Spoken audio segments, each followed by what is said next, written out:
Ang ating ikatlong pwesto ay magmumula sa unang baitang, Grade 1.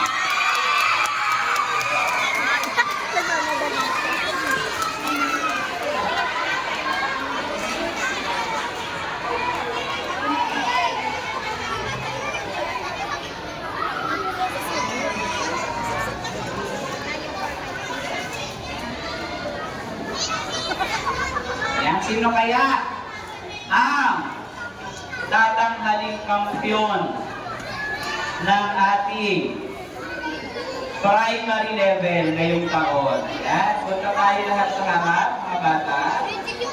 Ayan, ang daming mo nila, please. Ay, ayan. Dito kayo lang sa gitna. Forward kayo. Ay, teachers na ano, grade 1.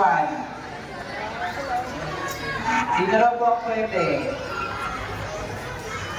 Ma'am Jai, focal person na lang siguro, na? Focal person. Okay.